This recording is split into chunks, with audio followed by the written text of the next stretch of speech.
ఆమేన్. దేవుని పరిశుద్ధ నామమునకు మహిమ. కూడి వచ్చిన మీ అందరికీ యేసుక్రీస్తు నామమున శుభాభివందనాలు. పరిశుద్ధాత్మ దేవుడు మనతో మాట్లాడును గాక. ఆమేన్. పరిశుద్ధ గ్రంథములో నుండి ఒక చక్కటి మాటను మనం చదువుదాం. దేవుని యొక్క వాక్య గ్రంథముల నుండి అపోస్తలుడైన పౌలు గారు ఎఫెసీయులకు రాసిన పత్రిక 4వ అధ్యాయము 12వ వచనమును మనం చదువుదాం.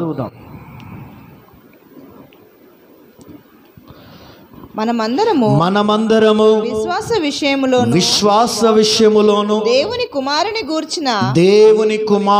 గూర్చిన జ్ఞాన విషయములోను ఏకత్వమును పొంది సంపూర్ణ పురుషులం అగు వరకు అనగా క్రీస్తునకు కలిగిన, చూడండి ఈ మాట అండర్లైన్ చేసుకోండి, క్రీస్తునకు కలిగిన సంపూర్ణతకు సమానమైన సంపూర్ణ గలవారగుటకు. చాలండి. హల్లెలూయా. దేవుని సంఘం ఆయన స్వరక్తమిచ్చి సంపాదించబడినదే దేవుని సంఘం. రక్షింపబడిన దేవుని ప్రజలు దేవుని సంఘముగా పిలువబడుచున్నారు. దేవుని సంఘము ఆయన ప్రాణములో నుండి, ఆయన రక్తధారలో నుండి, ఆయన మరణ పునరుద్ధానము ద్వారా దేవుని సంఘము భూమి మీద దేవుడు ఎన్నుకోబడింది. ఆయన ప్రాణము త్యాగము చేయడం ద్వారా ఆయన సంఘమునకు ఇదిగో ఒక పునాది వేయబడింది.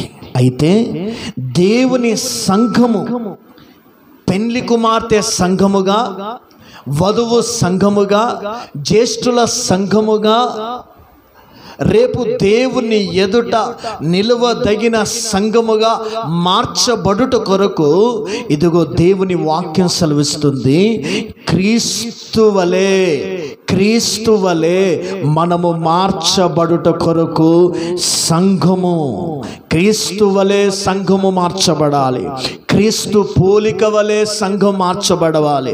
క్రీస్తు రూపము వలె సంఘము మార్చబడుట కొరకు క్రీస్తు కలిగిన సమానమైన సంపూర్ణతలకి ఎదుగునట్లుగా మనము దేవుని సన్నిధిలో ప్రయాసపడాలి. హల్లెలూయా. అందరు చెప్పండి హల్లెలూయా. హల్లెలూయా. అంటే ఒక విశ్వాసి, ఒక సేవకుడు ఈ లోకములో ఉన్న ప్రతి సంఘము దేని కొరకు ప్రయాసపడాలి, దేని నిమిత్తం దోహదం చేయబడాలి, ఏ దర్శనం కలిగి ఉండాలి తెలుసండి? క్రీస్తు కలిగిన సమానమైన సంపూర్ణత గలవారుగా మారాలి. క్రీస్తు ఎలా ఉన్నాడో సంఘము కూడా ఏమోలండి అలాగ మార్చబడాలి. క్రీస్తు ఏ పోలికగా మారాడో సంఘం ఆ పోలికలోకి మార్చబడాలి. క్రీస్తు ఏ సంపూర్ణత కలిగి ఉన్నాడో సంఘము కూడా ఆ సంపూర్ణతలోకి గలవారుగా మనమందరం అంటే ఎవరండి? సంఘ బిడ్డలందరూ ఎలా మార్చబడాలటండి? ఒక్క మాటలో చెప్పాలంటే యేసుక్రీస్తు వలె మనం మార్చబడాలి. ఆమేన్. హల్లెలూయా. రేపు యేసయ్య మధ్యాకాశంలో ప్రత్యక్షమైనప్పుడు ఆయన ఎదుట నిలబడే సంఘం ఏంటిదంటే ఆయన వలె మార్చబడిన సంఘం. ఆయన కలిగి ఉన్న సంపూర్ణతను కలిగి ఉన్న సంఘం. ఆయన ఏ పరిపూర్ణతలోకి ఎదిగాడో, ఏ పరిపూర్ణుడై ఉన్నాడో ఆ పరిపూర్ణతను కలిగిన సంఘము రేపు రాకడలో ఎత్తబడుతుంది. అంటే సంఘములో ప్రతి విశ్వాసి ఒక క్రీస్తు వలె మారాలి. నా కుటుంబం క్రీస్తు వలె మారాలి, నా పిల్లలు క్రీస్తు వలె మార్చబడాలి, నేను క్రీస్తు వలె మార్చబడాలి, మేమందరము క్రీస్తు వలె మార్చబడాలనే ఒక దర్శనముతో మనం సంఘానికి రావాలి. ఒక ప్రత్యక్షతతో సంఘానికి రావాలి. తండ్రి తన కుమారుడు ఎలా ఉండాలనుకుంటున్నాడు? తండ్రి తన కుమారుడు కూడా తండ్రి వలె ఉండాలనుకుంటున్నాడు. అలాగే తన స్వరక్తం ఇచ్చిన సంపాదించిన సంఘము కూడా యేసయ్య అనుకుంటున్నాడు, నా వలె మీరు ఉండాలి. ఆమేన్, హల్లెలూయా. నా వలె ఉండాలి. నేను ఎట్టివాడునే ఉన్నానో మీరు అట్టివారై ఉండాలి. నేను ఎలా జీవించానో మీరు అలా జీవించాలి. నేను ఎలా ప్రవర్తించానో మీరు అలా ప్రవర్తించాలి. నేను ఎలా మాట్లాడుచున్నానో మీరు అలా మాట్లాడాలి. నేను ఎలా జీవిస్తున్నానో మీరు అలా జీవించాలి. ఇది సంఘము యొక్క దర్శనమై ఉన్నది. ఆమేన్, హల్లెలూయా, హల్లెలూయా. సంఘం అంటే 4 గోడలు కలిగిన మందిరం కాదు, ఒక ప్రజల సమూహం కాదు. అసలు సంఘముకున్న ఒక ప్రత్యేకమైన దర్శనం ఒకటే. సంఘానికి వస్తున్న విశ్వాసులకు, మందిరానికి వస్తున్న విశ్వాసులకు ఉండవలసిన ఒక ప్రధానమైన దర్శనము, ప్రధానమైన ఉద్దేశం ఒకటే ఉండాలి. మనము క్రీస్తు వలె మారాలి. రేపు ఆయన మధ్యాకాశంలో ప్రత్యక్షమైనప్పుడు ఆయన ఏ పరిపూర్ణత కలిగి, ఏ మహిమను కలిగి ఆయన ప్రత్యక్షమవుతున్నాడో ఆ మహిమను కలిగిన వారమై, ఆ మహిమలో ఎదుర్కొనేవారుగా, ఆ మహిమలో నిలిచేవారుగా ఆ సంపూర్ణతలోకి మనం ఎదగాలి. ఆమేన్, హల్లెలూయా. ఇది ఒక ఉపదేశం, ఇది ఒక ఉపదేశం. ఇది సంఘములో రక్షింపబడి, మారు మనస్సు పొంది, బాప్తిజాన్ని పొంది, పరిశుద్ధాత్మ అభిషేకాన్ని పొంది సంపూర్ణులగుటకు సాగిపోతున్న సంఘ బిడ్డలు యేసు కలిగిన సంపూర్ణతలోకి సాగిపోవాలి. ఆ ప్రకటన, ఆ ప్రత్యక్షతను మనం కలిగి ఉండాలి దేవుని బిడ్డలారా. కాబట్టి ఈ దినం యేసయ్యలో మనం నేర్చుకోవలసిన ఒక గొప్ప పాఠం పరిశుద్ధాత్మ దేవుడు మీతో మాట్లాడతాడు. యేసయ్య సంఘం ఎలా ఉండాలని కోరుకుంటుండో తెలుసండి. ఆయన ఎలా ఉండాలో సంఘం అలా ఉండాలని కోరుకుంటున్నాడు. ఆయన ఎట్టివాడై ఉన్నాడో మనము అట్టివారుగా జీవించాలని ఆశపడుతున్న దేవుడు అండి.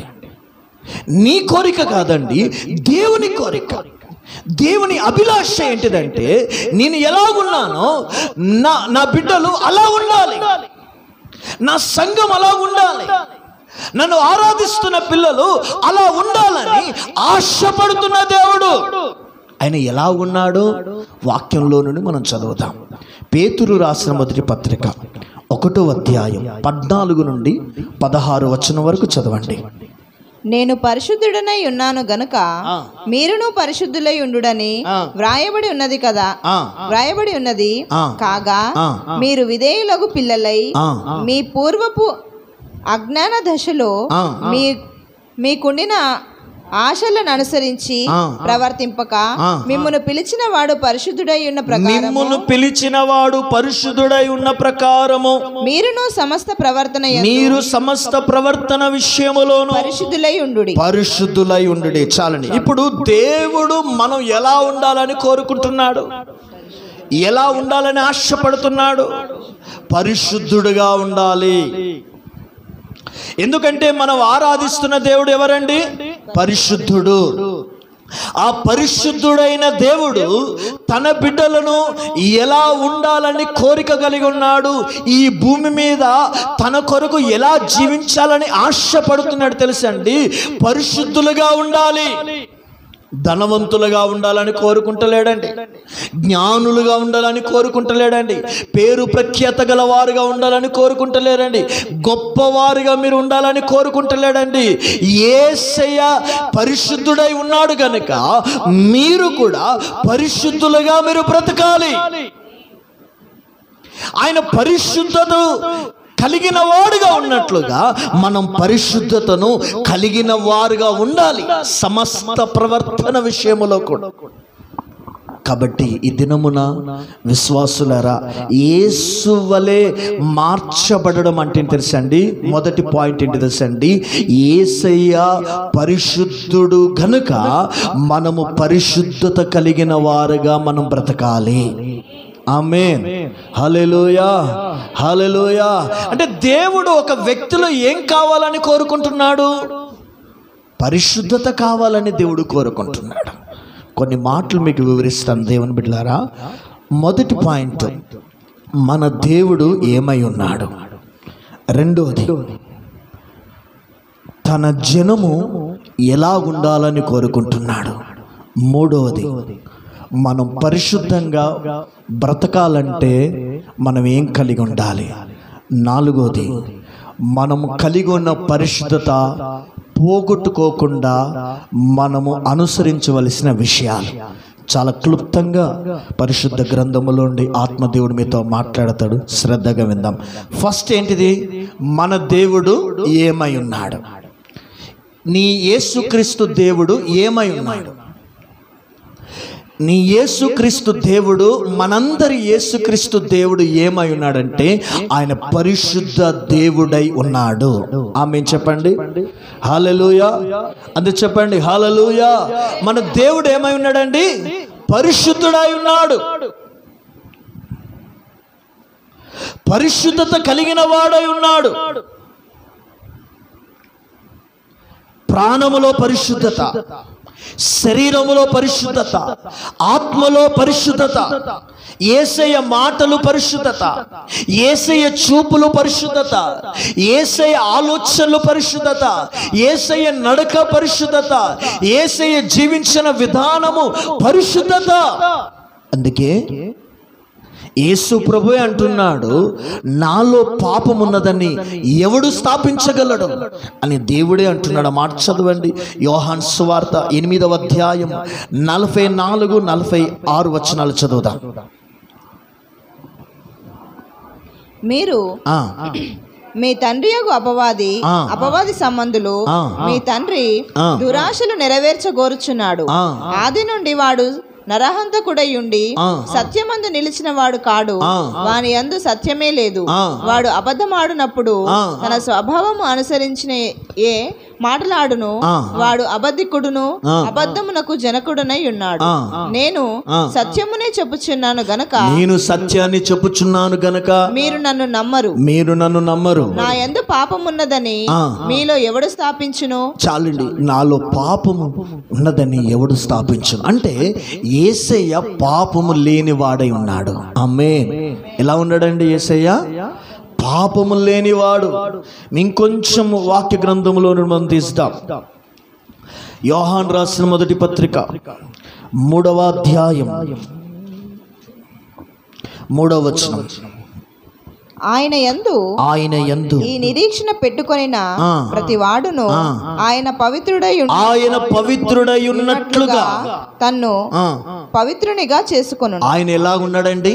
పవిత్రుడై ఉన్నాడు. నా దేవుడు ఎవరు తెలుసా అండి?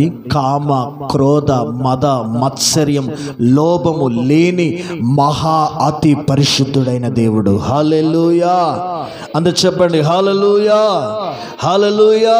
అందుకే పరలోకములో దేవదూతలు, కోట్ల దేవదూతలు ఒకటే స్వరము, ఒకటే పదముతో దేవుని ఆరాధిస్తున్నారు. ఏమని ఆరాధిస్తున్నారు? యెహోవా పరిశుద్ధుడు, యెహోవా పరిశుద్ధుడు, యెహోవా పరిశుద్ధుడు. హల్లెలూయా. చూడండి, ఆయన ఆకాశములో పరిశుద్ధుడు. ఆయన భూమి మీద మనుష్య కుమారుడిగా జీవించిన దినములలో ఆయన పరిశుద్ధుడిగా బ్రతికాడు.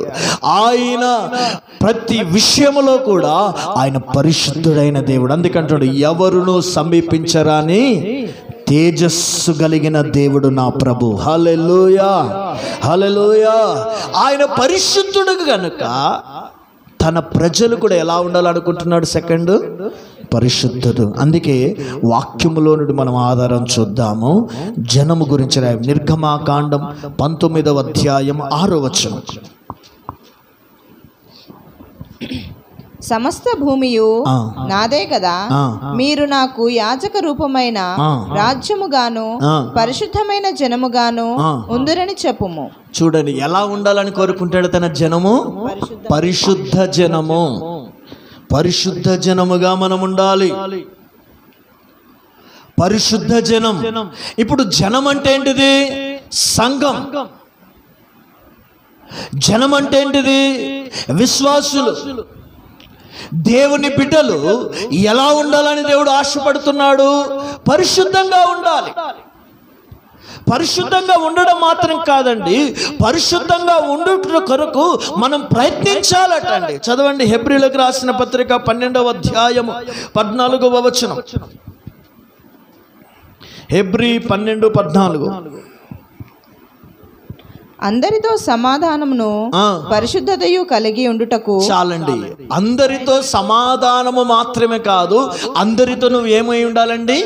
పరిశుద్ధత కలిగి ఉండాలి. అందరితో నీ కుటుంబంలో ఏముండాలండి? పరిశుద్ధత. నా వైపు చూస్తూ విన్నాడు దేవుడు. ఎందుకు సంఘం పరిశుద్ధంగా ఉండాలి తెలుసా అండి? సంఘము పాపములో నుండి బయటికి తీయబడినది. ఆమేన్.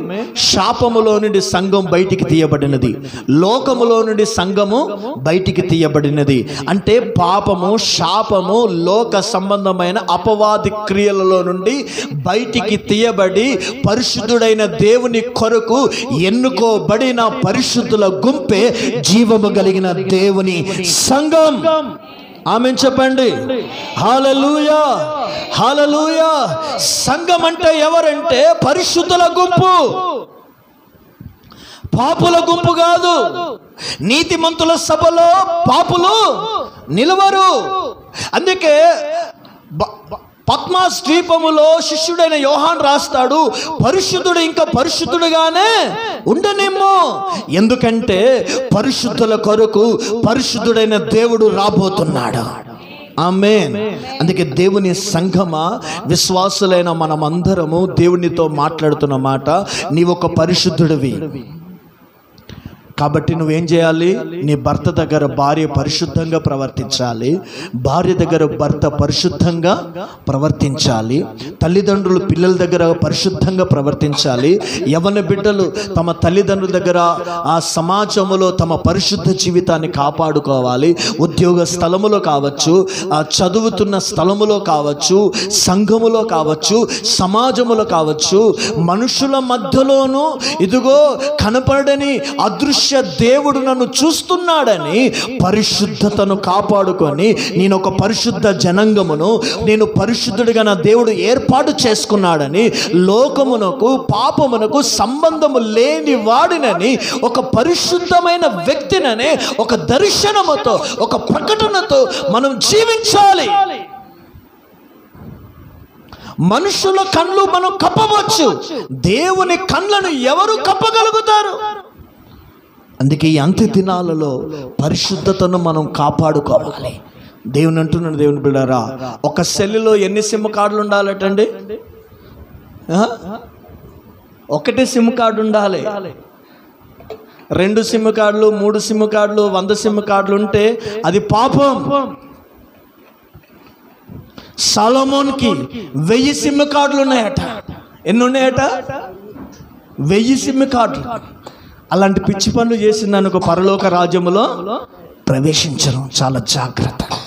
ఇదైనా సంఘమా, విశ్వాసులారా, నీ ఇంట్లో నీ దేవుడైన యెహోవా దిగి వచ్చి నిన్ను ఆశీర్వదించాలంటే నీ ఇల్లు అనబడుచున్న భార్య, భర్తలు, పిల్లలు దేవుని ఎదుట అది పరిశుద్ధమైన నిలయముగా ఉండాలి.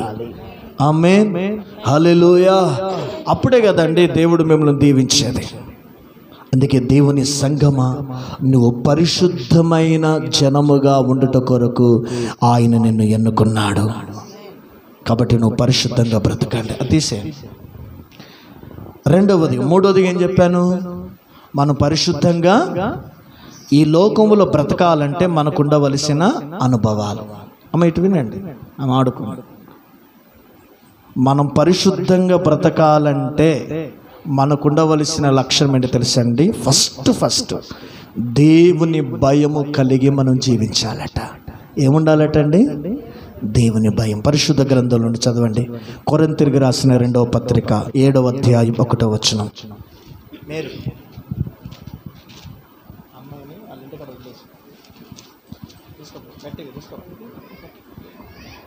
ప్రియులారా,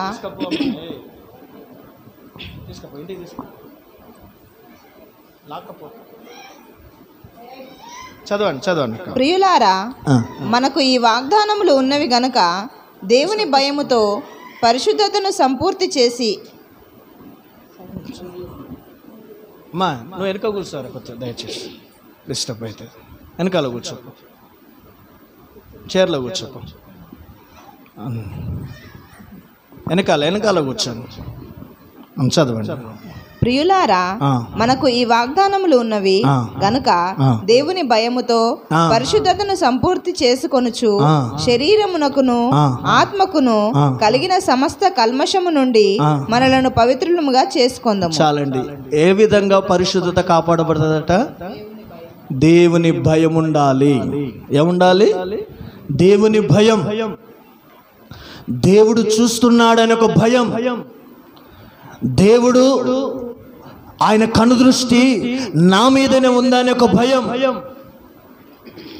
నేను పరిశుద్ధుడిగా లేకపోతే దేవుని తీర్పు నా మీదకి వస్తుంది, దేవుని కోపం నా మీదకి వస్తుంది, దేవుని ఉగ్రత నా మీదకి వస్తుంది.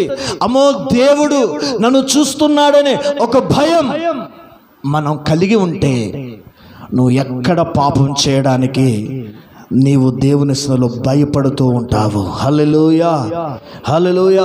పాపం చేయడానికి భయపడతావు, మోసం చేయడానికి భయపడతావు, అబద్ధం ఆడడానికి భయపడతావు, అపవిత్రమైన కార్యాలు చేయడానికి భయపడతావు, త్రాగుబోతు విందులో పాలు పొందడానికి, సిగరెట్లు గుట్కాలు తినడానికి, అపవిత్రమైన చిత్రాలు చూడకుండానట్లుగా, భార్యకు తెలియకుండా భర్త, భర్తకు తెలియకుండా భార్య, సీక్రెట్ రహస్య సంబంధమైన కార్యాలు చేయడానికి భయపడతావు. ఏ వ్యక్తిలో భయం ఉండదో, ఏ వ్యక్తిలో భయము కలిగి జీవించాడో అతడు పాపం చేయడానికి సాహసిస్తాడు. భయం కలిగి ఉంటే, అమ్మో దేవుడు ఉన్నాడండి, దేవుడు చూస్తున్నాడండి, దేవుడు నాతో మాట్లాడుతున్నాడండి, దేవుడు నా హృదయంతో మాట్లాడాడండి, దేవుడు నన్ను ఇదిగో ఆయన చూసి ఆయన నన్ను మొత్తుతాడండి, నేను పరిశుద్ధంగా బ్రతకకపోతే దేవుని ఆశీర్వాదాలు కోల్పోతానండి అని ఒక భయం నీలో ఉంటే, ఆ భయమే దేవుని సన్నిధిలో నీ పరిశుద్ధతను కాపాడడానికి ప్రాముఖ్యమైన కారణమై ఉంటుంది. హల్లెలూయా, హల్లెలూయా.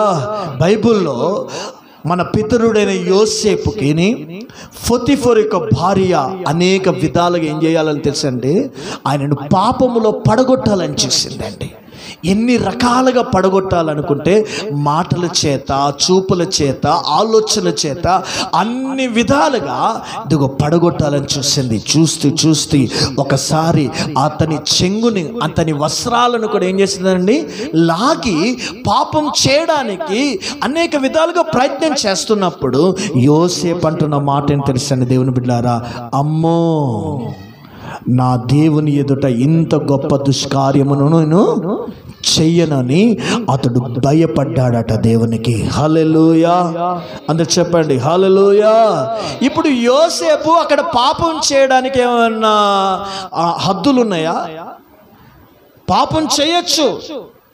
ఎవరైనా అనేవాళ్ళు అతన్ని లేరు, ఎవరు కొట్టేవాళ్ళు లేరు, తిట్టేవాళ్ళు లేరు, మాట్లాడేవాళ్ళు లేరు, ఆయన గద్దించేవాళ్ళు లేరు. యజమానుడైన అతని భార్యే అతని పాపం చేయడానికి అనేక విధాలుగా అతన్ని అన్ని రకాలుగా రేపుతా ఉన్నా కూడా, కానీ అతడు దేవుని ఆత్మ కలిగిన వాడు గనుక, దేవుని బిడ్డ గనుక, దేవుడు చూస్తున్నాడని ఒక భయము కలిగి ఆ దుష్కార్యము చేయకుండా అక్కడికి వెళ్ళి పారిపోయి తన పరిశుద్ధతను కాపాడుకున్నాడు. ఆమేన్. ఇదన సంఘమ విశ్వాసులారా, పాపం చేయడానికి అన్ని రకాల పరిస్థితుల ద్వారాలు నీకు తెరవబడినా, ఏ మనుషులు కూడా నిన్ను ఏమి అనట్లేదు, గద్దించట్లేదు, సరిచేయట్లేదు, ఎవరు నిన్ను అనేటోళ్ళు లేరు అని పాపం చేయడానికి నువ్వు సాహసించక, నేను దేవుని బిడ్డను, నేను యేసుక్రీస్తు రక్తములో కడగబడిన బిడ్డను, నేను మారు మనసు పొందాను, బాప్తిజాన్ని పొందాను, ప్రభు బల్ల పొందుతున్నాను, జీవము గల దేవుని మందిరానికి వస్తున్నాను, ఈ పాపం చెయ్యను, ఈ దోష శిక్ష చెయ్యను, ఈ అబద్ధములాడను, ఒకని మోసం చెయ్యను, ఒకని కొంపను కూల్చను, ఒక వ్యభిచార సంబంధమైన మనసు కలిగి నేను జీవించాను, ఆ చీకటి బ్రతుకు నాకు వద్దు. నాకు డబ్బు లేకపోయినా మంచిదే, బంగారం లేకపోయినా మంచిదే, ఆస్తులు లేకపోయినా మంచిదే, అంతస్తు లేకపోయినా మంచిదే, పేరు ప్రఖ్యాతులు లేకపోయినా మంచిదే, పరిశుద్ధత మాత్రం నాకు కావాలని భయము కలిగిన వాడివై నువ్వు ఈ లోకంలో జీవిస్తే, యోసేపు పరిశుద్ధతను కాపాడుకున్నాడు కాబట్టి యోసేపు ఐగుప్తు దేశానికి అధికారిగా దేవుడు ఆశీర్వదించాడు. ఆమేన్. ఇతను దేవుడు మనల్ని ఆశీర్వదించాలన్నా, మనల్ని దీవించాలన్నా, మనల్ని గొప్ప చేయాలన్నా మనలో ఉండవలసిన ఒకటే ఒక లక్షణం, హోలీనెస్, పరిశుద్ధత. పరిశుద్ధతను కాపాడుకోండి. పరిశుద్ధతను కాపాడుకోవాలంటే నీ గుండెలో ఏముండాలి? భర్త భయం ఉండాలా, భార్య భయం ఉండాలా? ఫస్ట్ చెప్పండి. దేవుని భయం ఉండాలి. దేవుని భయం ఉంటే నువ్వు పాపం చేస్తావా? దేవుని భయం ఉంటే అక్రమ సంబంధం పెట్టుకుంటావా? దేవుని భయం ఉంటే రెండో పెళ్లి చేసుకుంటావా? దేవుని భయం ఉంటే త్రాగుబోతుల విందులో పాలు పొందుతావా? దేవుని భయము నీలో ఉంటే చీకటి బ్రతుకు చేస్తావా? దేవుని భయం నీలో ఉంటే 10 లక్షలు 5 లక్షలు ₹1 కూడా ఒకని మోసం చేయవు, అబద్ధలాడి బ్రతకవు, కష్టపడిన చెమటోర్సిన సొమ్ముతోనే బ్రతకగలుగుతాడు. భయం, దేవుని భయం ఉండాలి.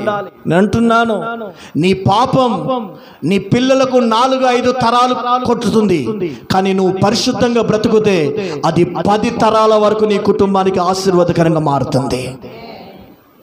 నువ్వు ఎలా బ్రతకాలో ఒకసారి ఆలోచించు. ఇది మన సంసోనికి ఏం లేదు, భయం లేదు. సంసోనికి నాజీరుడనే భయం దేవుడు ఎన్నుకున్నాడు, ఒక న్యాయాధిపతిగా చేశాడు.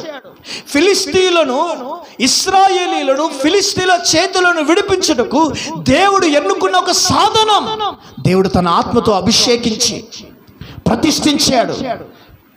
తల్లిదండ్రులు అంటున్నారు, ఆ తిమ్నాను మార్గమును వెళ్ళకు, ఫిలిస్తీన్ల ఇళ్లలో కాపురం ఉండకు, వారితో స్నేహం చేయకు, ఆ అమ్మాయిలను వివాహం చేసుకోకు అని తల్లిదండ్రులు గద్దించిన అతడు వెనక బైబిల్ ఏడివాడై ప్రవర్తించడం ద్వారా దేవుని యొక్క ప్రతిష్టతను కోల్పోయాడు, దేవుని కృపకు దూరమయ్యాడు, దేవుని అభిషేకానికి దూరమయ్యాడు. ఆ తర్వాత అతడు గుడ్డివాడయ్యి ఇదిగో శత్రువుల యొక్క సర్దారు యొక్క వారి ఫిలిస్తీన్ల దేశములో చచ్చిపోయాడు. భయము లేక, దేవుని భయం లేదు. ఇతను సంఘమ విశ్వాసులారా, దేవుని భయము కలిగితే ఆ వ్యక్తి పరిశుద్ధతను కాపాడుకుంటాడు. ఆ పరిశుద్ధత ఆ వ్యక్తిని గొప్పవానిగా ఆశీర్వదిస్తుంది. ఆమేన్, హల్లెలూయా. దేవుని సంఘమ విశ్వాసులారా, ఎవరు నీ చుట్టూ లేకపోవచ్చు. ఎవరుంటారండి నీ చుట్టూ? చెప్పండి. దేవుడు ఉంటాడా లేదా? ఇప్పుడు దేవుడు ఉంటున్నాడనే ధైర్యం నీకు ఎట్లా ఉందో, నువ్వు చేసే ప్రతి కార్యాలు కూడా దేవుడు చూస్తున్నాడనే భయం కూడా నీలో ఉండాలి. ఒక క్రైస్తవ జీవితములోకి నువ్వు మార్చబడాలి, క్రీస్తు వలె మార్చబడాలి అనే ఒక ఉద్దేశం నీకుంటే, నువ్వు పరిశుద్ధతను కాపాడుకోవాలి, నా దేవుడు నన్ను పరిశుద్ధునిగా మార్చాడు అనే ఒక నిశ్చలత కలిగిన వాడివై ఉంటే, దేవుని బిడ్డలారా, దైవ భయం కలిగి ఉండాలి. హల్లెలూయా. అయితే ఎవరికి భయం ఉండదు తెలుసా? ఎవరికి ఉండదు చెప్పండి? అది కామన్ మాట. ఎవరికి భయం ఉండదు? మనస్సాక్షిని చంపుకున్న వ్యక్తికి ఏముండదండి? భయం ఉండదు. ఈ మనస్సాక్షి ఎప్పుడైతే వాత వేయబడుతుందో ఆ వ్యక్తికి భయం ఉండదు. మనస్సాక్షిని కఠినపరుచుకున్న వ్యక్తికి భయం ఉండదు. అందుకే ఈ మనస్సాక్షితో దేవుడు మాట్లాడతాడు. ఈ మనస్సాక్షితో దేవుడు మాట్లాడినప్పుడు దీన్ని పక్కన పెట్టక, వాత వేయక, కఠినపరుచుకోక, దేవుడు నాతో మాట్లాడని భయము కలిగి మెత్తని మనసు కలిగిన వ్యక్తి అతడు దైవ భయము కలిగి జీవిస్తాడు. హల్లెలూయా. యెహోవా యందు భయభక్తులు గల వారి చుట్టూ దూతలు ఉన్నట్లుగా యెహోవా యందు భయభక్తులు గల వారిని దేవుడు కూడా చూసి ఆశీర్వదిస్తాడు. ఆమేన్ చెప్పండి. హల్లెలూయా. రెండోదిగా మనము దేవుని సన్నిధిలో మనం పరిశుద్ధంగా బ్రతకాలంటే రెండో మాట లేవి కాండం 20వ అధ్యాయము 26వ వచనం చదవండి.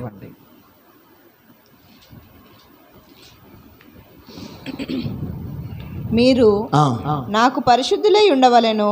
మీరు నాకు పరిశుద్ధులై, కొంచెం పైన చదవండి. కావున మీరు పవిత్ర జంతువులను అపవిత్ర జంతువులకును, పవిత్ర పక్షులకును అపవిత్ర పక్షులకును విభజన చేయవలెను. అపవిత్రమైనదని నేను మీకు వేరు చేసిన ఏ జంతువు వలననే గాని, ఏ పక్షి వలననే గాని, నేల మీద ప్రాకు దేని వలననే గాని మిమ్ముని మీరు అపవిత్ర పరచకనకూడదు. మీరు నాకు పరిశుద్ధులై ఉండవలెను. మీరు నాకు పరిశుద్ధులై ఉండవలెను. యెహోవా అను నేను పరిశుద్ధుడను. యెహోవా అను నేను పరిశుద్ధుడను. మీరు నా వారై ఉండునట్లు, మీరు నా వారై ఉండునట్లు అన్య జనులలో నుండి మిమ్మును వేరుపరిచితిని. నేను మిమ్ములను వేరుపరిచితిని. హల్లెలూయా. ఇప్పుడు మన ప్రభు మనల్ని ఎలా ఉండాలని ఆయన కోరుకున్నాడు చెప్పండి. మనం పరిశుద్ధులై ఉండవలనని కోరుకున్నాడు. ఎందుకు? అక్కడే రాస్తున్నాడు, నేను పరిశుద్ధుడను. ఇప్పుడు నేను పరిశుద్ధుడను గనక ఇశ్రాయేలు ప్రజలారా, ఇప్పుడు మీరు నాకు పరిశుద్ధులుగా ఉండాలంటే మీరేం కావాలటండి? మీరు నా వారై ఉండునట్లుగా, నా వలె పరిశుద్ధంగా బ్రతకాలంటే మీరేం చేయాలట? అన్య జనుల నుండి నువ్వేం చేయాలండి? వేరు చెయ్యబడాలి. ఆమేన్. హల్లెలూయా. అంటే దేవుని సంఘం అంటే ఏంటిది? నేను ముందే చెప్పాను, లోకములో నుండి, లోక ప్రజలలో నుండి వేరు చేయబడినదే సంఘం. అంటే రెండో మాటని తెలుసండి, ఒక వ్యక్తి సంఘములో పరిశుద్ధంగా బ్రతకాలంటే అన్యజనులకు అతడు వేరుగా జీవించాలట. అన్యజనులకు వేరుగా జీవించడం అంటే అన్యజనులను అనగబడుతున్న అందరినీ ప్రేమించాలి. కానీ అన్యజనులు చేయు క్రియలను, అన్యజనులు చేయు ఆచార సంబంధమైన కార్యాలను మనము చేయక మనము వేరుగా జీవిస్తే వారు పరిశుద్ధతను కాపాడుకుంటారు. హల్లెలూయా. హల్లెలూయా. లేకపోతే మనము అన్యజనుల వలె ప్రవర్తిస్తే మనం పరిశుద్ధులుగా మార్చబడలేము. ఇప్పుడు నువ్వు ఎక్కడికి వెళ్ళి వచ్చావు దేవునిలోకి? ఇప్పుడు మనం ఎక్కడికి వెళ్ళి వచ్చావు? అన్యజనులో నుండి వచ్చినాం. ఇప్పుడు అన్యజనులో నుండి అవి నాకు వద్దు, అవన్నీ నాకు పెంటతో సమానమని నువ్వు ఎంచుకొని వచ్చావు. ఇప్పుడు పెంటతో సమానమని ఎంచుకొని వచ్చిన నీవు మరలా పెంట దగ్గరికి పోతే నువ్వు అన్యుడివా ధన్యుడివా? ఆలోచించు. నువ్వు అన్యుడిగా ఉండాలనుకుంటున్నావా ధన్యుడిగా ఉండాలనుకుంటున్నావా? నువ్వు ధన్యుడిగా ఉండాలనుకుంటే అన్య సంబంధమైన ఆచారాలలో పాలు పొందకూడదు. రెండోది, అన్య సంబంధమైన ఆచారాలను నువ్వు ప్రోత్సాహపరచకూడదు. Be careful. అనుసరించకూడదు, అనుసరించడానికి నువ్వు ప్రోత్సాహపరచకూడదు. ఇశ్రాయేలు ప్రజల మధ్యలో షోమ్రోను పట్టణంలో కరువు ఎందుకు వచ్చింది? ఆ ప్రజలు దేవుని ఆరాధించుచున్నారు, బయలును కూడా ఆరాధించుచున్నారు. అంటే దేవుని పూజిస్తున్నారు, దేవుని స్తుతిస్తున్నారు, దేవుని గణపరుస్తున్నారు. ఆ తర్వాత మళ్ళీ ఏం చేస్తున్నారు? కొద్ది దినాలకి బయలును ఆరాధిస్తున్నారు, అష్టారెతు దేవతలను ఆరాధిస్తున్నారు. అప్పుడు దేవుడు ఏం చేశాడు? ఆ దేశములో 3.5 సంవత్సరాలు కరువు రావడానికి కారణంగా మార్చబడింది. ఇది నా దేవునితో మాట్లాడుతున్నాడు. నీ ఇంటిలో దరిద్రత ఉండద్దు, నీ కుటుంబంలో శాపం ఉండకూడదు, నీ పిల్లలు సమాధానం లేకుండా జీవితంలో చినిగిపోయిన సంచి మాదిరిగా నీ బ్రతుకు మార్చబడకుండా ఉండాలంటే నువ్వు అన్యజనులో నుండి వేరు చేయబడి యేసుక్రీస్తు సొంత రక్షకుడిగా అంగీకరించి ప్రభు కొరకును నువ్వు నమ్మిన వాడివైతే మరలా అన్యజనుల వలె నువ్వు ప్రవర్తించకుండా జీవిస్తే తప్పకుండా నువ్వు పరిశుద్ధతను కాపాడుకుంటావు. ఆమేన్ చెప్దాం. ఆమేన్. బైబిల్లో కొన్ని మాట చదువుదాం. ఇర్మియా గ్రంథం 10వ అధ్యాయం 1 నుండి 3 వరకు చదవండి. ఇర్మియా 10వ అధ్యాయం 1 నుండి 3 వరకు. ఇశ్రాయేలు వంశస్థులారా, యెహోవా మిమ్మను గూర్చి సెలవిచ్చిన మాట వినుడి. యెహోవా సెలవిచ్చుచున్నదేమనగా, అన్యజనుల ఆచారములను అభ్యసింపకుడి. ఈ మాట ఎవరికి చెప్తున్నాడు ప్రభు? ఎవరికి చెప్తున్నాడు అండి? ఇశ్రాయేలు అంటే ఎవరు? మనమే కదా. దేవుని బిడ్డలు అంటున్నాడు, మీరు అన్యజనుల ఆచారములను అభ్యసింపకుడి అంటే వాటిని నువ్వేం చేయకూడదు, అనుసరించకండి. అన్యజనులు చేయుచున్న ఆచారాలు నువ్వేం చేయదండి, అనుసరించద్దు, ఆచరించద్దు. చదవండి అక్కడ. ఆకాశమందు అగుపడు చిహ్నములకు జనములు భయపడును. జనములు ఏమవుతాయండి? అయ్యో ఆకాశములో చుక్కొచ్చింది, ఆకాశములో కాంతి రేఖ కనబడింది, ఆకాశములో సూర్యుడిని సగం మింగేసింది అంటే వెంటనే ఏమవుతుందండి? జనులు ఏం చేస్తారు? భయపడతారు. అయ్యో పొద్దునే నల్ల పిల్లి ఎదురొచ్చింది, భయపడతారు. అయ్యో సడన్గా నిమ్మకాయ దొక్కాను, భయపడతాడు. సడన్గా గుడ్డు మించలు ముందుకెళ్ళాను, భయపడతాడు. అంటే ఈ లోకములో ఆకాశములో జరుగుతున్న ఈ చిహ్నాలకు జనులు ఏమవుతున్నారండి? భయపడుతున్నారు.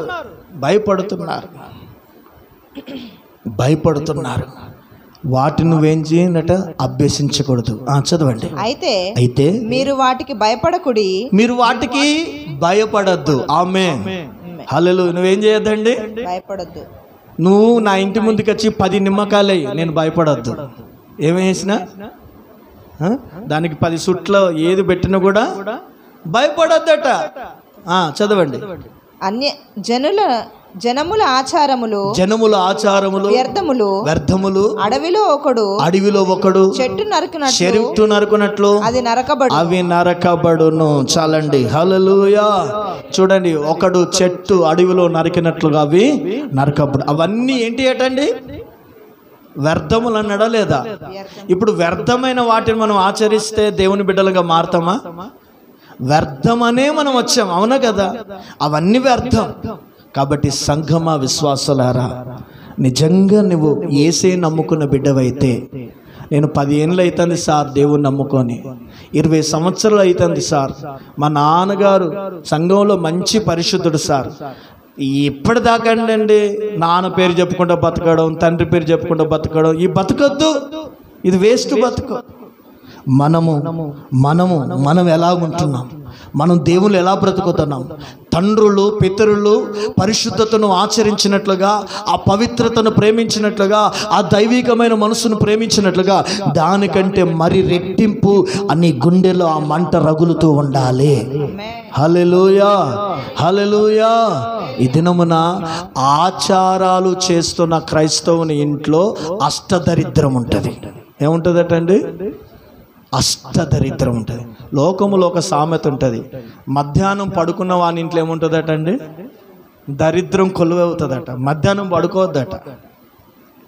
అంటే లోకములో కూడా క్రీస్తు బిడ్డగా మార్చబడిన నువ్వు అన్యజనుల సంబంధమైన ఆచారాలు ఏ ఇంట్లో సేవకుల కళ్ళు గంపి, బైబుల్ కళ్ళను గంపి, పరిశుద్ధుల కళ్ళు గంపి, ఆత్మీయులు చెప్పిన కూడా మాట వినకుండా వాళ్ళు చేసే ఆచారాలు సాంప్రదాయాలు చేస్తారు చూసావా, ఆ ఇంట్లో ఏదో ఆశీర్వాదం వస్తుంది అనుకుంటారు, కానీ అది కొంపకు సేటు, అది అష్టదరిద్రం.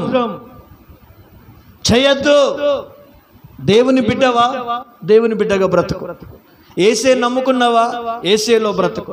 నిన్ను అన్యజనులు చూసినప్పుడు ఇతడు యేసు బిడ్డ అని చెప్పాలి, ఇతడు యేసుకు సాక్షిగా బ్రతుకుతున్నాడని చెప్పాలి, ఇతడు నీతిమంతుడని చెప్పాలి.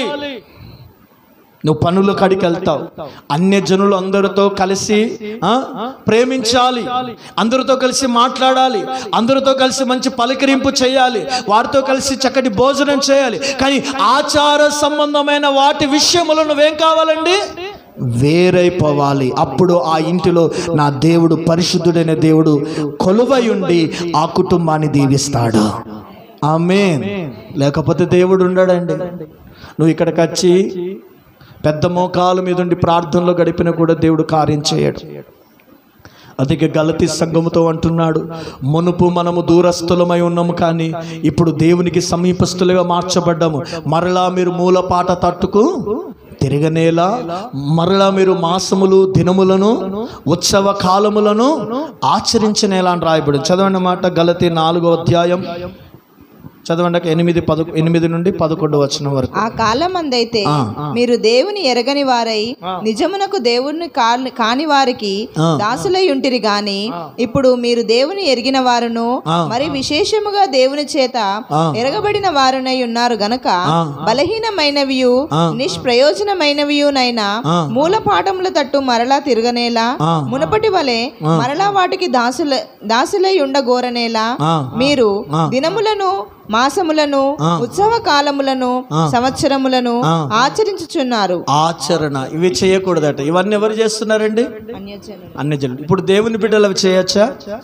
ఈ దినం బాగుంటుంది సార్, ఈ దినం బాగుండకూడదు అని మనం ఆచరించకూడదు. దేవుడు అన్ని దినములు ఏమని చేశాడండి? మంచిదని చేశాడు. కాబట్టి అన్ని దినములు దేవుడు పరిశుద్ధపరచాడు. కాబట్టి నీ దేవుడు ఏ దినము దేవుని కార్యాలు నీ ఇంట్లో చేస్తే ఆ దినము కూడా దేవుడు ఆయన ఆశ్చర్య కార్యాన్ని దేవుడు జరిగిస్తాడు. ఆమేన్. కాబట్టి అన్యజనుల వల్లే మనము ఈ ఆచారాలు, మాసాలు, ఎన్నో మాసాలు ఉంటాయి కదా లోకములో, ఆ మాసాలు మనం పాటించకూడదు. అట్లా దేవుని యొక్క ఆశీర్వాదాలని కోల్పోతాం, దేవుని కోల్పోతాం. ఆత్మీయంగా ఎదగం, దేవునిలో బ్రతకం. రేపు దేవునిలో బ్రతకకపోతే నువ్వు అన్యుడిగా మారే అవకాశాలు నీ జీవితంలో ఏర్పరచబడి, ఇదిగో నీ పరిశుద్ధుడైన దేవునికి దూరం అయిపోయి అపవిత్రమైన కార్యాలన్నీ నీ ఇంటిలోకి ప్రవేశిస్తాయి. మనం అలా జీవించకుండా ఉండాలంటే, నువ్వు పరిశుద్ధగానే దేవుని కొరకు బ్రతకాలంటే అన్యజనులకు నువ్వు వేరై జీవించాలి. ఆమేన్. అప్పుడు దేవుడు ఆ కుటుంబాలను దీవిస్తాడు. హల్లెలూయా.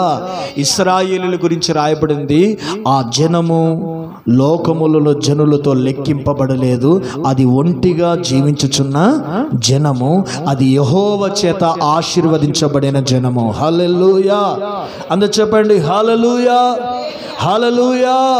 ఇప్పుడు మీ గురించి చెప్పాలి, పలానా బ్రదర్ వారు మాతో అన్య సంబంధమైన ఆచారాల్లో పాలు పొందరండి, వారు యేసుక్రీస్తు దేవుని నమ్మిన బిడ్డలండి, వారికి ఒక పాస్టర్ గారు ఉన్నారు, వారికి ఒక సంఘం ఉంది, ఆ అక్కగారు మంచి ప్రార్థన చేస్తారు వారి దేవునికి, ఆ బ్రదరు మంచిగా వారి దేవుని మందిరానికి వెళ్తాడు, మంచి భక్తిగా యేసుని పూజిస్తాడండి అని అన్ని జనులు నీ ఇంటి గురించి, నీ భర్త గురించి, నీ భార్య గురించి, నీ పిల్లల గురించి ఆ మంచి సాక్ష్యాన్ని చెప్పాలి.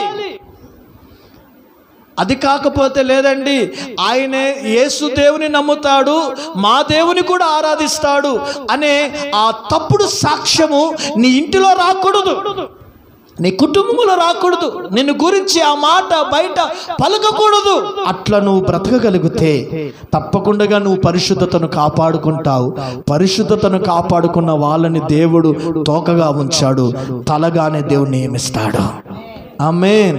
పైవానిగానే దేవుడు నియమిస్తాడు, గొప్పవానిగా దేవుడు ఆశీర్వదిస్తాడు. హల్లెలూయా. అందరూ చెప్పండి హల్లెలూయా, హల్లెలూయా. ఇదిగో దానియేలు బబిలోనిస్తున్న ఆ రాజు తినుచున్న భోజనమును అతడు తినక ఏం చేశాడండి? తిరస్కరించాడు. కారణం ఏంటి తెలుసా అండి? ఆ రాజు అన్యరాజు, అన్య సంబంధం అనేది ఏది అతడు తినక తిరస్కరించి తన పవిత్రమైన జీవితాన్ని కాపాడుకున్నందుకు బబులోను రాజు, ఇదిగో దేవుడు ఏం చేశాడు తెలుసా అండి? ఇదిగో దానియేలు కాళ్ళకు నమస్కారం చేయనట్లుగా దేవుడు ఆశీర్వదించాడు. ఎంత గొప్ప దేవుడు అండి!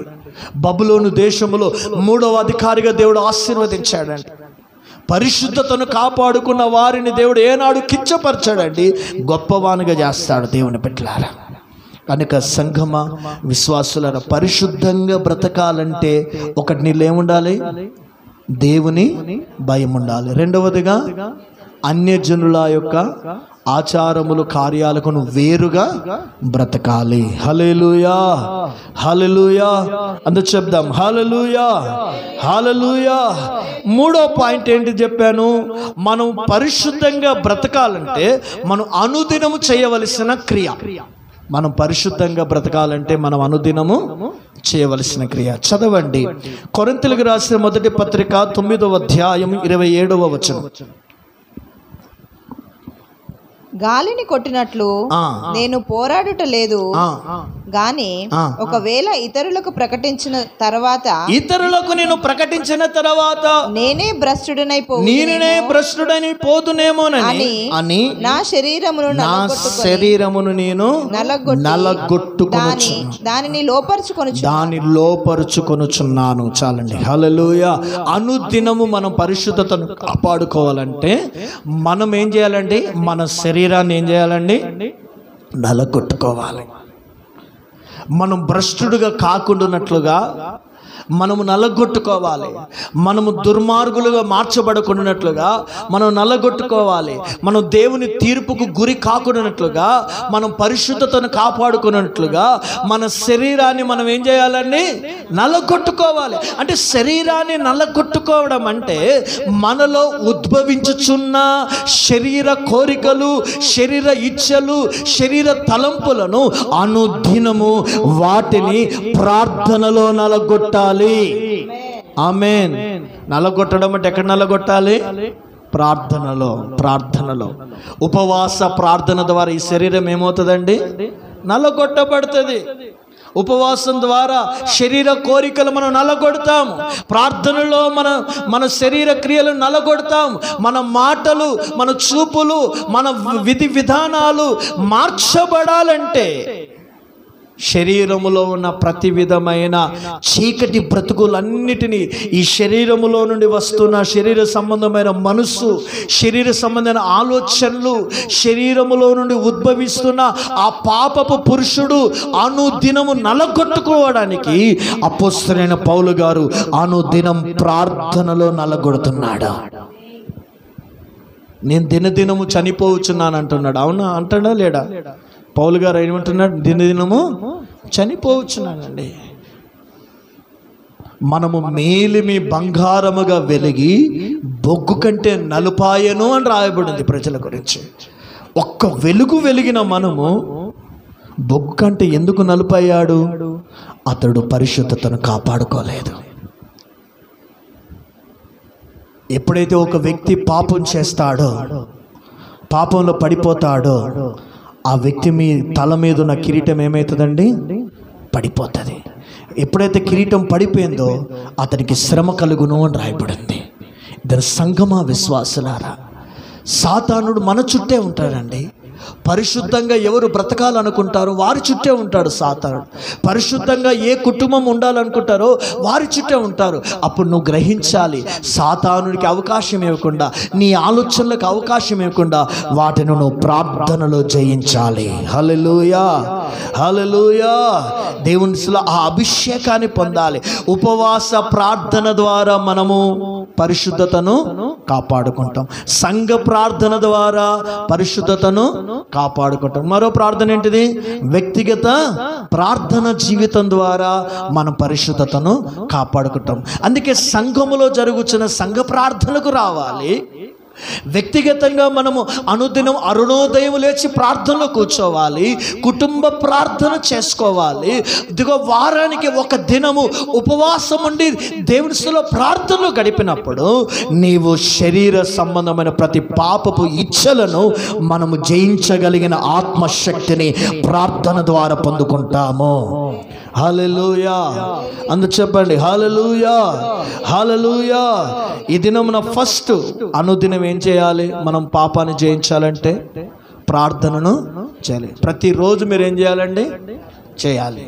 ప్రార్థన చేయాలి, మోకాళ్ళ మీద ఉండి ప్రార్థన చేయాలి.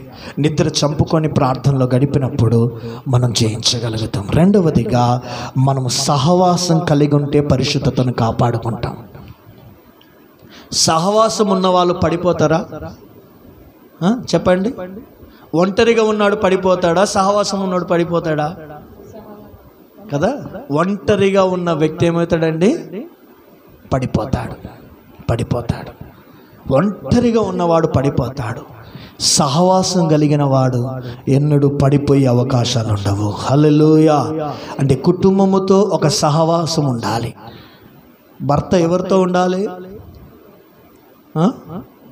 భార్యతో ఉండాలి. ఎవరితో ఉండాలి? భార్య భర్తతో ఉండాలి.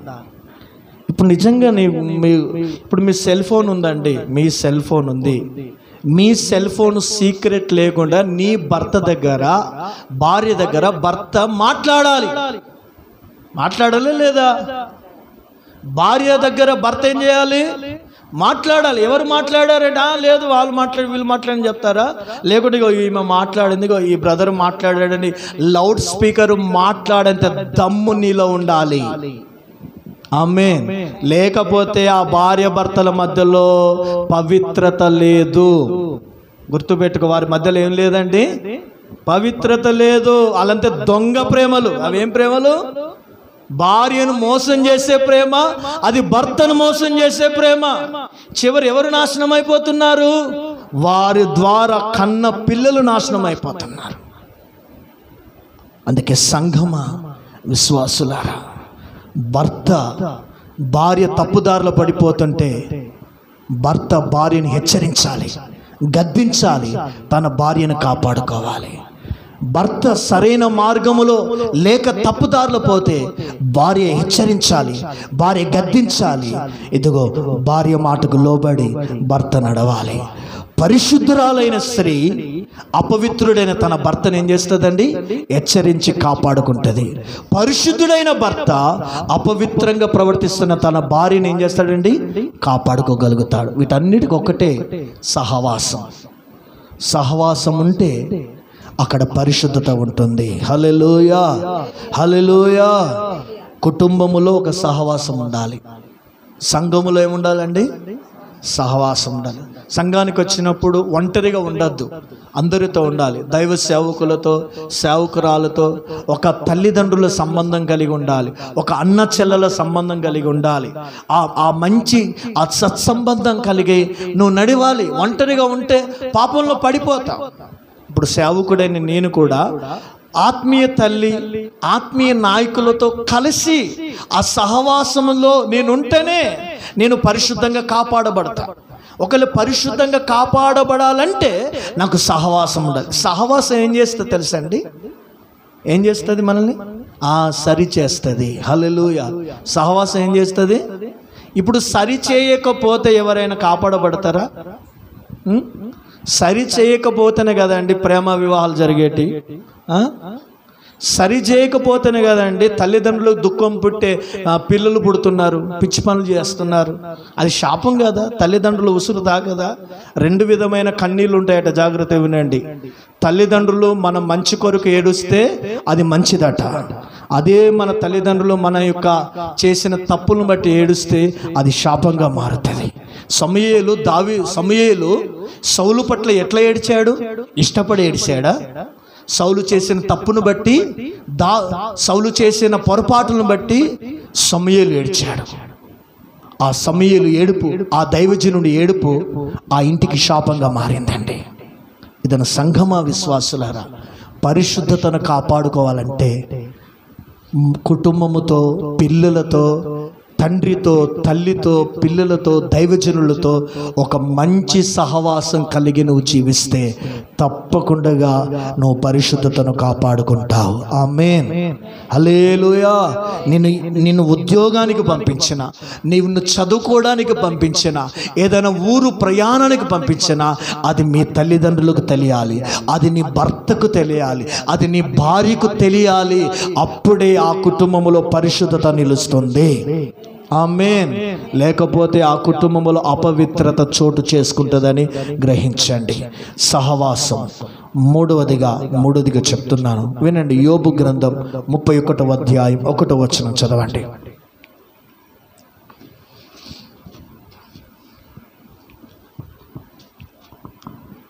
నేను నా కన్నులతో నేను ఒక నిబంధన చేసుకుంటేనే కన్యకను నేను ఎలాగూ చూచుదును.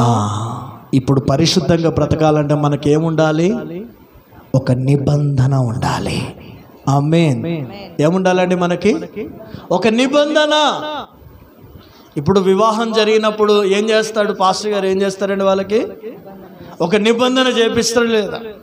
ఆ నిబంధనలో వారు కట్టుబడి ఉంటే ఆ ఇంటిలో ఏముంటుందంటే దేవుని యొక్క సన్నిధి ఉంటుంది. హల్లెలూయా. ఇప్పుడు యోబు దేని కొరకు నిబంధన చేసుకుంటున్నాడు?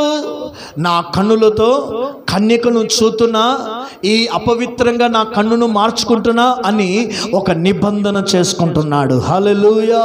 అంటే ఇద్దరు సంఘములో విశ్వాసులారా, మనం పరిశుద్ధంగా బ్రతకాలి, పరిశుద్ధంగా నడవాలంటే నీకు వ్యక్తిగత తీర్మానం ఉండాలి.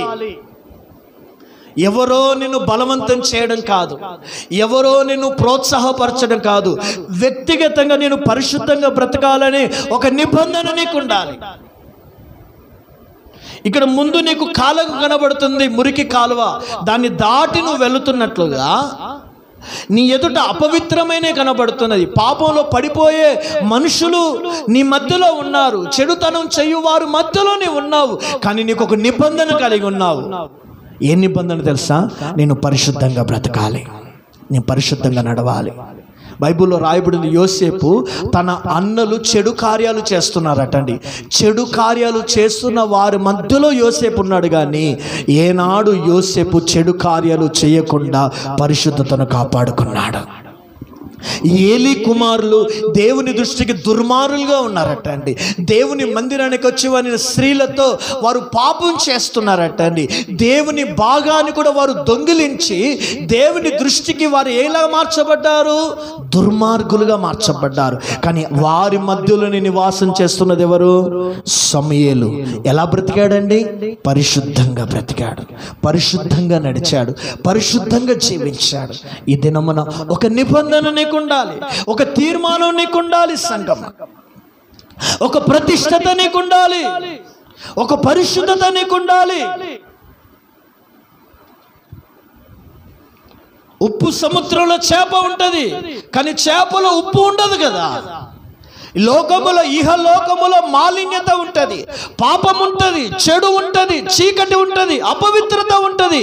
కానీ అందులోనే ఉంటావు. కానీ నువ్వు అందులో వల్లి పద్మము వలె ఎదుగో దేవుని కొరకు నువ్వు బ్రతకాలి. హల్లెలూయా. బలు రకసి చెట్ల మధ్యలో వల్లి పద్మము వలె ఉందటండి ప్రియురాలు. పాచి కలిగిన ఆ నీళ్ళ మధ్యలో తామర పువ్వు వలె మనం ఉండాలటండి. ఏదైనా సంఘమా ఒక నిబంధన కలిగి ఉండాలి, తీర్మానం నీకు ఉండాలి.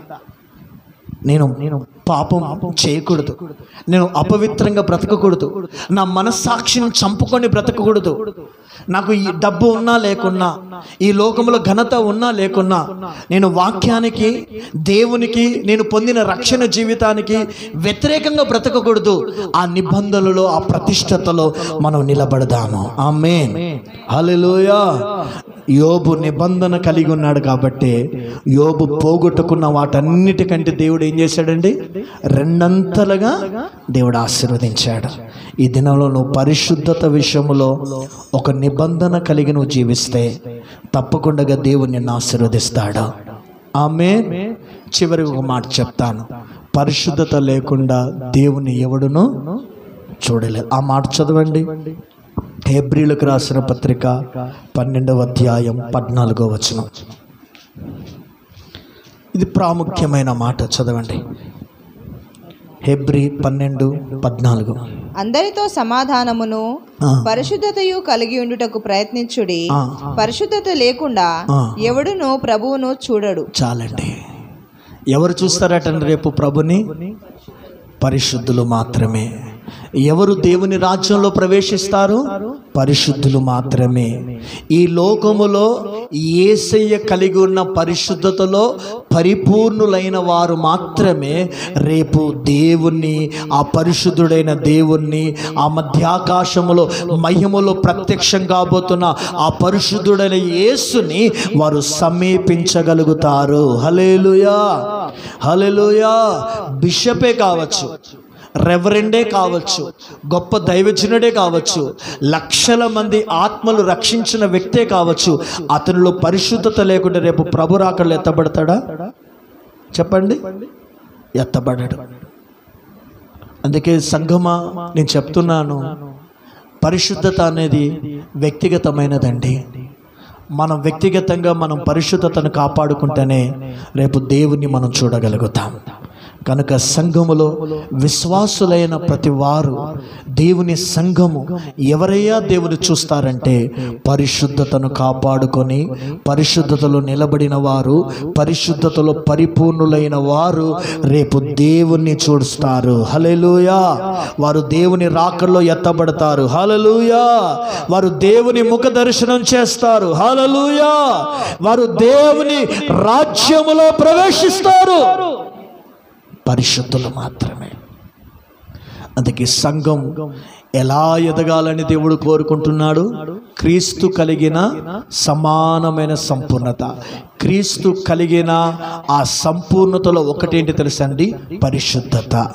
అంటే పరిశుద్ధత అనే ఆ అనుభవములో, ఆ సంపూర్ణతలోకి సంఘము ఎదుగుట కొరకు యేసయ్య తన స్వరక్తం ఇచ్చిన సంఘానికి ఈ ఉన్నతమైన ఉపదేశ వాక్కు చేత సంఘాన్ని పరిపూర్ణతలోకి ఎదిగిస్తున్నాడు.